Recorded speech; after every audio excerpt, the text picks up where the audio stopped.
Hey, upper body, we have a circuit for you today. So you are on the timer. You will have 10 stations around the room. You're at each station for 40 seconds on, 20 seconds off, 2 times in a row. Some stations will be just a single arm, but you'll notice on the board it will say the same exercise, but it'll say station 1 is right side, station 2 is left side. So just be mindful of that. So let's come around. Ideally, we would like to see you get through 2 full circuits. 2 full circuits will take you about 40 minutes. So if you want to make it a little bit longer, you could push for a 3rd circuit of double, or your 3rd circuit could just be 1 time at each. Okay? First station, I'm sorry, it's right here. TRX push-ups. Okay? So the farther forward you walk, the easier. The farther back you walk, the harder. Now, what's nice about a strength style being on a timer is with cardio, you're like going, you're running out of breath. With the strength, we don't care as much of the heart rate as we do of your form. So you could take your pace however you want, really sink into that motion. Think about the muscle group you're working, in particular here at your chest. You want to focus here. And just try to take your time and work through that 40 seconds. Take your 20-second rest, and then do it again. So you really want to push yourself in a strength capacity and not like try to burn out and get your heart rate up. Next station, and this one is your lighter bar in the middle. These 2 guys are a little bit heavier. This is your isolated landmine press. You could stagger stance or you could go here, but whatever you do, just don't arch back, okay? So I like you to lean forward a little bit, keeping your core tight and bracing, and then isolation like this. So you're going to stay here for 2 rounds. So it's 40 seconds. You rest that shoulder and then do it again on the same shoulder for another set of 40 seconds.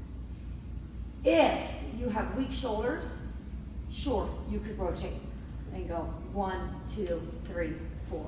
If not, then you'll just do your 2 here and then your next set of 2 here. Moving on. You have kettlebell upright rows.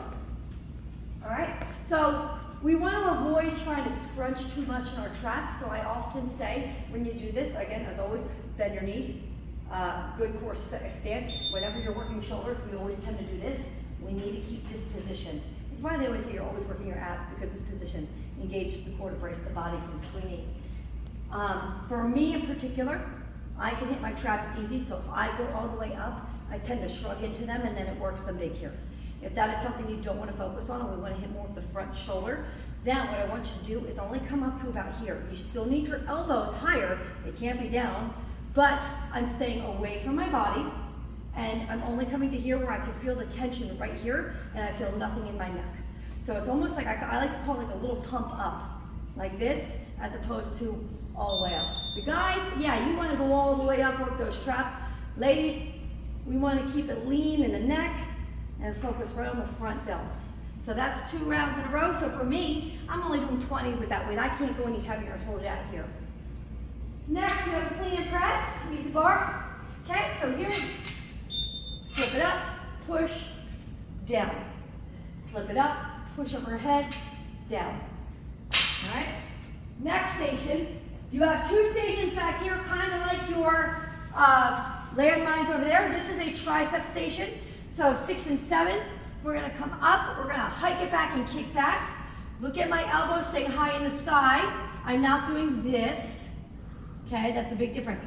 First, you want to drive your elbow and then act like I'm just slapping that dumbbell back, right? So that's the motion you want. Now, that's your round 1. Round 2, you're going to stay on the same arm. I'm going to drop that shoulder and I'm going to push straight arm, push back, just like this. This is where you're really going to feel that tricep burn. So I highly recommend, unlike that one, I say you might be able to switch. Don't switch, do both on one side, and then your second station, start with your other side for the kickbacks and then pushbacks, right? So I made a different board for each one, so you know that's 2 rounds here, 2 rounds here. Moving over. Seated lat pull down, okay, sit here. Lean back ever so slightly, drive it down, keep your chest up, and slow up. Don't go, okay? I need you to pull down and slow up. pull down, slow up. You also don't want your arms to go to the place where they're jiggling here. You've got to stop just shy of letting them rest. I don't care if in between you want to rest and lay back and do whatever, but when you're working, I want you to stay in control the whole time. Moving over. Bicep 21 curls. You have two options. For me, I got lost in the timer. I enjoyed not counting and just focusing on the movement, so I didn't want to count the 7-up reps. So I personally did round 1 all the way down, up halfway. During the rest, I held my dumbbells, and then for the second round, I went all the way up, halfway down. Okay, that's what I did in particular. Or you could do the 21s, which is very similar. I'm going to do 7 from the bottom up, 7 from the top down, and then 7 reps full range of motion. Okay, and then you would just keep doing that over and over again until it beeps. So the option is yours. That's 2 rounds in a row. Here we have plate around the world. You grab that plate. Again, good core stance. Have the dumbbell come here. Don't bring it all the way down like this. You want to go behind your head, in front of your head. Behind and in front. And then for the second round, you're going to just reverse your direction. There you have it, guys. I think you'll really enjoy this. Again, focus on the form, focus on the muscle group you're working. Don't go for cardio and try to really engage your muscle each station. Kind of stay with it. Don't get lost in your head. Stay focused.